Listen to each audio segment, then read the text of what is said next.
ये है south Korea के सबसे बड़े बिजनेसमैन और हुंडई ग्रुप के फाउंडर चोंग जुयोंग, जो हमारी आज की कहानी के हीरो भी। तो दोस्तों, आज की इस कहानी में हम लोग जानेंगे कि नॉर्थ कोरिया के एक छोटे से गांव में एक गरीब किसान के घर जन्मे चोंग जुयोंग ने आखिर कैसे इतनी बड़ी कंपनी खड़ी कर दी। दोस्तों, चोंग जुयोंग का जन्म सन 1915 में नॉर्थ कोरिया के एक छोटे से गाँव टोंगकोंग में हुआ था, जिनके बचपन का सपना तो शिक्षक बनकर पढ़ाने का था, लेकिन गरीबी ने उनके पैर बांध दी। इनके पिता एक गरीब किसान थे और घंटों खेत में मेहनत किया, इसलिए मजबूरन चोंग को अपने पिता का हाथ बटाना ही पड़ा। उन्हें कभी जानवरों को चराने जाना पड़ता तो कभी जलावन की लकड़ी बेचकर पैसा इकट्ठा करना। इतनी मेहनत के बावजूद भी 2 वक्त का खाना तक नसीब नहीं हो पाता। लेकिन चोंग अपने पिता की तरह जिंदगी भर संघर्ष नहीं करना चाहते। उनका सपना एक अच्छी जिंदगी जीने और अमीर बनने का, इसलिए चोंग 4 बार अपने घर से भाग गया। 3 बार तो उनके पिता ने उन्हें ढूंढ निकाला और डांट फटकार कर वापस उसे घर के काम में लगा। लेकिन फिर चौथी बार चोंग जब घर से भागे,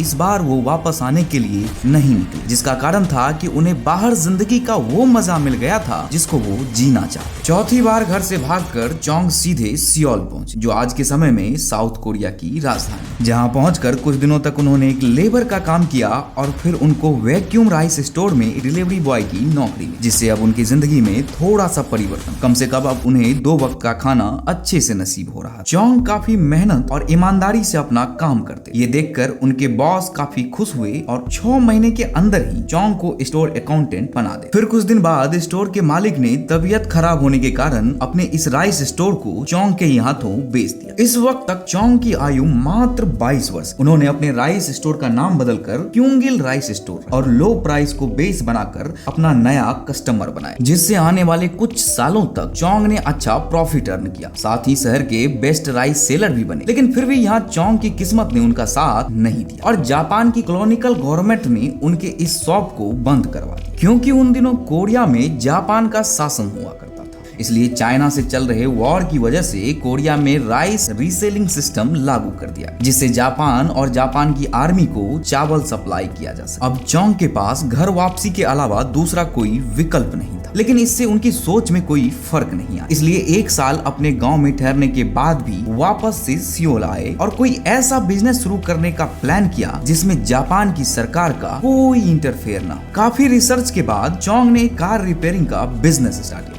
ये काम भी काफी अच्छा चलने लगा और देखते ही देखते 3 साल के अंदर ही उनके पास 70 लोग काम भी करने लगे। लेकिन दोस्तों, यहाँ पर भी उनकी किस्मत ने उसका साथ नहीं दिया। जापान की सरकार ने उनके इस गैरेज को वार में इस्तेमाल करने के लिए एक स्टील प्लांट के साथ मर्ज कर दिया और इस बढ़ते तनाव की वजह से चोंग को एक बार फिर से अपने गांव वापस लौटना पड़ा। लेकिन अब तक चोंग के पास 50,000 वॉन की सेविंग हो चुकी थी, जिसको उसने अपने अगले बिजनेस के लिए बचाकर। इसी तरह धीरे धीरे समय बीतता गया और सेकेंड वर्ल्ड वॉर के खत्म होते ही कोरिया भी जापान के चंगुल से आजाद। और उसके बाद बिना किसी सरकारी प्रतिबंध के चोंग ने अपनी कार सर्विस गैरेज को ह्युंडई ऑटो सर्विस के नाम से फिर से स्टार्ट करते हुए यूएस आर्मी की ट्रक रिपेयरिंग का काम करने, साथ ही सिविल एंड कंस्ट्रक्शन की फील्ड में भी उतरकर चोंग ने ह्युंडई सिविल इंडस्ट्रीज की शुरुआत। यहाँ मैं आपको एक इंटरेस्टिंग बात बता दूं दोस्तों, कि ह्युंडई का मतलब मॉडर्न होता है, जिसे हिंदी में आधुनिक भी कहते हैं। अब यहाँ वॉर में हुए नुकसान की वजह से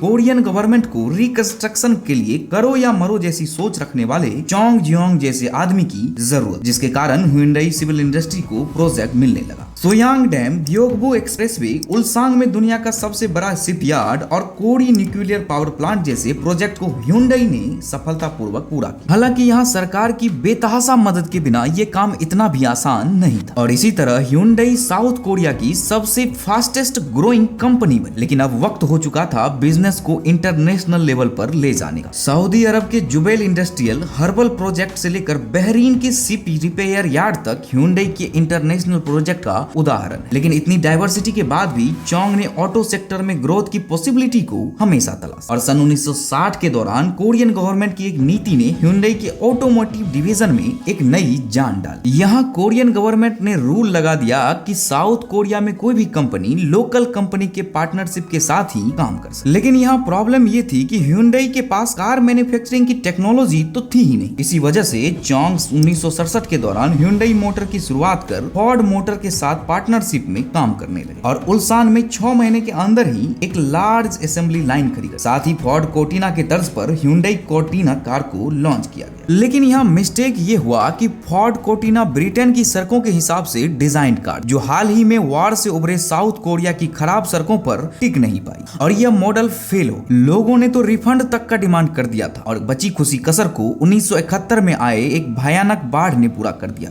और कंपनी की पूरी असेंबली लाइन और बनी हुई कार बाढ़ की पानी में डूब गई। नौबत तो यहाँ तक आ चुकी थी कि लोग चोंग को कार प्रोडक्शन बंद करने तक की सलाह देने लगे। लेकिन दोस्तों चोंग ने तो हारना सीखा ही नहीं, इसलिए असेंबली लाइन को वापस से ठीक कर फिर से प्रोडक्शन की शुरुआत की गई। फिर कुछ सालों बाद जब साउथ कोरिया की सड़कें अच्छी होने लगी तो ह्यूंडई कोर्टिना की सेल्स में काफी तेजी से इजाफा होने लगा। लेकिन फिर सन 1974 के दौरान फोर्ड मोटर से कुछ मनमुटाव की वजह से चोंग ने इनके साथ कॉन्ट्रैक्ट कैंसिल कर और यहीं से शुरू हुआ दुनिया में कोरियन कार का नया दौर। चोंग ने फोर्ड मोटर से कॉन्ट्रैक्ट कैंसिल करने के बाद अमेरिका के ही एक कंपनी मित्सुबिशी मोटर्स के साथ इंजन एंड एक्सल के लिए कॉन्ट्रैक्ट साइन किया। साथ ही अपनी नेक्स्ट कार की डिजाइन के लिए यूरोपियन इंजीनियर्स की एक पूरी टीम को ही हायर कर और फिर जब कोरिया की जरूरतों के हिसाब से बनी न्यू कार ह्यूंडई पुनी को मात्र $6900 की कीमत पर लॉन्च किया गया तो लोगों ने इसे खूब पसंद किया और कोरिया के अलावा कनाडा में भी यह कार बेस्ट सेलिंग कार बनी। लेकिन यूनाइटेड स्टेट्स जैसे इंपॉर्टेंट मार्केट में इस कार को एम्यूनेशन नॉर्म की वजह से लॉन्च नहीं किया जा सका। तब ह्यूंडई द्वारा सन 1985 में अपनी दूसरी कार ह्यूंडई एक्सल को बनाया गया, जिसको यूएस मार्केट में सेल के लिए परमिशन भी मिल गई। लेकिन यहाँ प्रॉब्लम ये खड़ी हो गई कि ह्यूंडई की कार्स को एक सस्ती कोरियन ब्रांड की तरह कंसीडर किया जाना, जिसका मुख्य वजह यह भी था कि इन सभी कार्स में फीचर्स और बाकी ब्रांड की कंपैरिजन में रिलायबिलिटी की कमी। लेकिन फिर भी चोंग्स और उनकी पूरी टीम ने बिना रुके दिन रात मेहनत करते हुए एडवांस इंजन और कार के पार्ट्स को डेवलप किया और सन 1990 तक अपने features loaded car Hyundai accent, Sonata और एलेंट्रा को मार्केट में उतारा। इन सभी कार्स ने ह्यूंडई के रेप्यूटेशन से लेकर सेल्स फिगर तक को पूरी तरह से पलट कर और साल 1998 आते आते ह्यूंडई ने किया मोटर्स पर भी अपना कब्जा जमा लिया और इन दोनों ने साथ मिलकर क्वालिटी मैन्युफैक्चरिंग एंड डिजाइन पर इतना हैवी इन्वेस्टमेंट के साथ काम किया कि साल 2004 तक ह्यूंडई ने टोयोटा के बाद दूसरी बेस्ट इनिशियल ब्रांड क्वालिटी का खिताब भी अपने नाम कर लिया। दोस्तों अगर बात इंडियन मार्केट की करें तो ह्यूंडई ने अपनी एक स्मॉल फैमिली कार सेंट्रो के साथ सन 1996 में यहाँ एंटर किया। दोस्तों यहाँ चोंग का अमीर बनने का सपना पूरा होने में कुछ समय तो लगा, लेकिन उसने अपने संघर्ष और कभी न हार मानने वाली सोच के दम पर ऑटोमोबाइल सेक्टर में बेताज बादशाह बना। वो कहते हैं ना कि अगर कामयाबी का जुनून हो तो फिर मुश्किलों की क्या होगा। तो दोस्तों ये थी कहानी ह्यूंडई और उसके फाउंडर चोंग जुयोंग के संघर्ष की। इस बारे में आपकी क्या राय है हमें कमेंट करके जरूर बताएं। मुझे आपके कमेंट का इंतजार है।